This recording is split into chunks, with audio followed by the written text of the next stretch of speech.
All right, welcome back everybody. Let's talk about the challenge trade.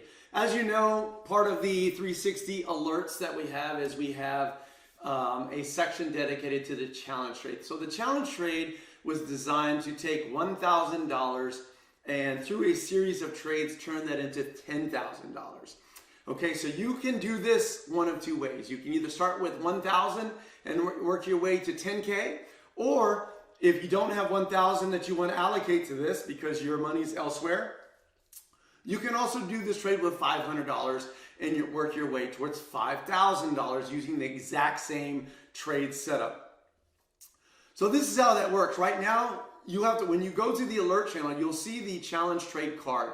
The first thing you need to do is see if we're in one. It'll tell you whether we're in a trade or not. If you're new, or you're just now getting involved in the challenge trade, or you just now decided you want to play the challenge trade, you can do this at any time. Okay, just because we're on trade 2, 3, 4, it doesn't matter. You can start because we're running this trade all the way through the bull market cycle. And you'll know where we're at because the trading card will specify. But just because you missed the first trade or the second trade doesn't mean you have to stay out of it. You can join at any time. But what you want to do is pay attention to the card. If the challenge trade card says that we're currently in a trade, then if the price is already above that entry, then you want to stay away from that trade. So unless it's at the entry or slightly below the entry, you wanted to stay out and wait. Simply wait for us to exit that trade. And then when a new challenge trade is placed, that is when you will enter. That is when you will join. Now, I have plans once we reach our goals.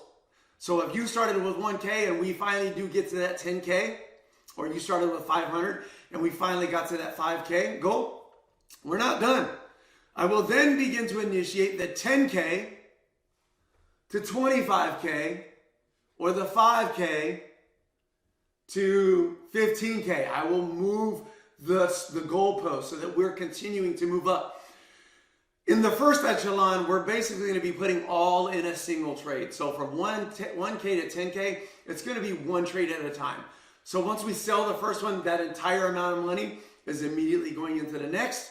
When we sell that, the entire amount of money is going to the next. Now, once we reach the 10K goal, and we're looking to move from 10K to 25K, we will then begin to diversify and go in multiple trades at one time. We're going to have a lot of fun doing this. We're going to be focusing on swing trades and using safety, and we will use stops to protect our downside. That's how the challenge trade works. I hope you guys will join me in that because it's going to be a long cycle and we have a lot of potential on this challenge trade. All right, guys, till next time, here comes the boom.